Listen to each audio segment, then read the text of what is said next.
I served as an elder until the end of 2014. And that's when some problems came up, and I ended up being disqualified. I had already been serving as an elder for nearly 2 years. But at the time, I felt that the best thing to do would be to stop and give up my privilege of service so that I could care for myself emotionally. Before I lost my privileges, my qualifications were reviewed by the elders on 3 separate occasions. And that ended up dampening my desire to want to serve again in the future. I began thinking, a publisher receives the same reward as an elder, so why should I put myself through that all over again? When you resign or are disqualified from serving as an elder, you're not immune to feeling like you're a failure, feeling sad, and especially feeling that you've let Jehovah down. And it's a fight to remain active. One of the biggest things that helped me during that phase was my wife's support. She believed in me and helped motivate me. My wife was already a pioneer, and she encouraged me to start pioneering too. So within just a few months, I had already started serving as a pioneer. It was in the ministry that I began to cultivate a desire to serve once again as an elder. Getting involved in activities with the congregation, helping out with the cleaning. Being with my wife in the preaching work, conducting Bible studies. Aren't those all things you should have been doing as elders anyway? That would be my question. How come it's only when you get deleted as an elder that suddenly you can do the cleaning and suddenly you can start busying yourself with conducting Bible studies and helping the congregation? I don't get it. What we're watching is a video that has been included at the end of the March JW Broadcasting episode. It features these 2 elders who for a while weren't elders from Brazil, Jonathan and Marcelo. And I think this video is very predictable in the context of what we heard in the 2022 annual meeting and previous instructions that were sent out to bodies of elders. The organization, it seems, from my perspective, is desperate to bolster its ranks of elders. Because without sufficient elder numbers, the organization doesn't have control over the congregations. It's that simple. And I can't think of another reason why you would have both the recent guidance on elders allowing younger men in their early 20s to qualify. Thumbnail here, if Tibor is gracious, to Sushi number 486, Governing Body Drafts in the Younger Generation. This was part of a talk given by Mark Sanderson at the annual meeting. And now we have a segment at the end of the March 2023 JW Broadcasting effectively saying to all who used to be elders but have since either resigned or been deleted, please consider coming back. That to me smacks of desperation. I don't think you would be doing this if you weren't that interested. If everything was going well and you had enough elders, I don't think you would be making this sort of video, because of course those who once served as elders and no longer serve, they know that there's a route back. They know that it's possible to meet the qualifications again and start serving again, and they will know of examples in their own congregations where elders have stopped serving for a while and then have started serving again. This video is quite frankly superfluous. It's giving out information that all elders, maybe even all mature Jehovah's Witnesses already know about. I don't think you'd make this video if there wasn't a serious problem with a shortage of elders in the congregation. And wasn't it telling when we heard Marcelo say the following? When you resign or are disqualified from serving as an elder, you're not immune to feeling like you're a failure, feeling sad, and especially feeling that you've let Jehovah down. You're not immune to feeling like a failure, feeling sad, or feeling like you've let Jehovah down. I don't see how anyone could argue that you are immune from those things. I think rather than simply saying you're not immune from feeling this way, I think what Marcelo's actually doing, I mean, I think he's being genuine, don't get me wrong, but I think this part of his testimony has been included for a very specific reason, and that's to tell elders how they should feel if they ever stop serving for any reason. You should feel like a failure. You should feel like you've let Jehovah down. And isn't that interesting? Because what that means is that once you start serving as an elder, it's essentially a job for life. There's no graceful way to stop being an elder without the expectation, at least, that you will feel this way, that you will feel like a failure, that you will feel like you have let Jehovah down. I had a lot of help from the brothers who cried with me when I needed to cry, and who laughed with me when it was possible to laugh. A mature elder helped me to see that I needed to leave the matter in Jehovah's hands. The most difficult thing to overcome was really the resentment that I felt towards some brothers who had participated in the whole process. The scripture at Psalm 119, 165 helped me to see that when you're going through a difficult situation, that's the time that you need to show that you love Jehovah. I could see that during that time of my life, that's when I had to show that I really love Jehovah. I would pray to Jehovah each and every day, and I would mention those brothers by name. That helped me to start softening my heart, to lessen, and eventually to eliminate this resentment. Trusting in Jehovah was so worth it. And I felt like it was a great act of love on his part to allow me once again to serve as an elder. And it was as if he told me, Marcelo, I trust that you are going to do a good job as an elder. We just have to trust in Jehovah. When I began to show more trust, that's when things started happening in a way that I couldn't have imagined. In less than 2 years, I had already begun serving as an elder again.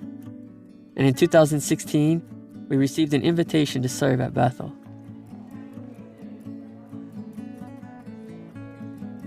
My wife and I have now been serving here at Bethel for a little more than 10 years. When you accept the discipline, then you stop thinking about privileges and start thinking more about the brothers and about being more involved in the ministry. I still had the most important privilege, that of being one of Jehovah's Witnesses. Accept the discipline and stop thinking about privileges is the message here. Isn't that telling? Isn't it telling that they need to say that? For me, they're almost admitting how privilege or position or rank obsessed the organization is. For me, that's what it's all about. When I was reaching out to be an elder, it was very much about fulfilling people's expectations, fulfilling the expectations of my family, of my friends. You know, what are you doing, Lloyd, if you're not reaching out in service, if you're not trying to be a ministerial servant or trying to be an elder? What are you really doing? What's wrong with you? So there's all this expectation to climb the ladder of hierarchy. And it's just interesting that this video is playing on that theme of chasing this carrot that's eternally being dangled of greater privileges of service. Hey, you want to keep rising up that ladder, even if you have a setback. It's a bit like with snakes and ladders. Even if you have a setback, try and get back up the board. Try and advance your position a little bit. And isn't it interesting the language that's employed regarding leaving the matter in Jehovah's hands? A mature elder helped me to see that I needed to leave the matter in Jehovah's hands. We just have to trust in Jehovah.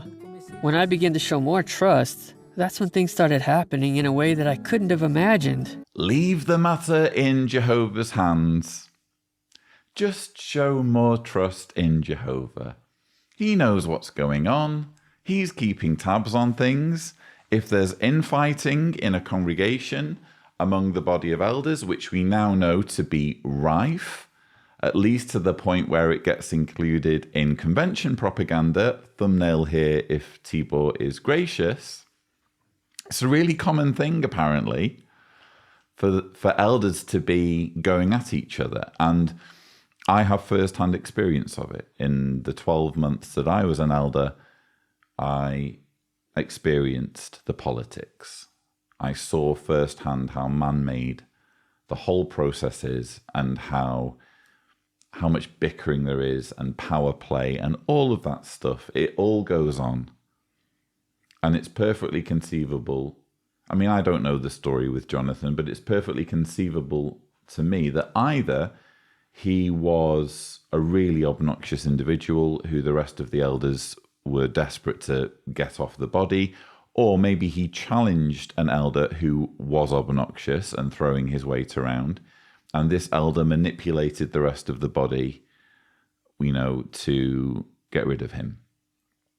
But the answer, as it is in nearly all issues affecting the organization, is just leave the matter in Jehovah's hands. Just be patient. Jehovah's watching all of this, Jehovah is keenly interested in the goings-on in each congregation, and he's just going to magically make sure that everything rights itself in the end.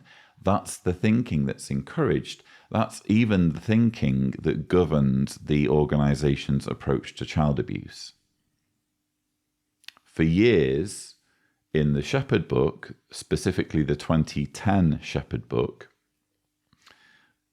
they literally said, leave the matter in Jehovah's hands if you're not sure on matters of wrongdoing, which will include child sexual abuse. You can see here on the screen, hopefully, if Tibor is gracious, where they actually said that.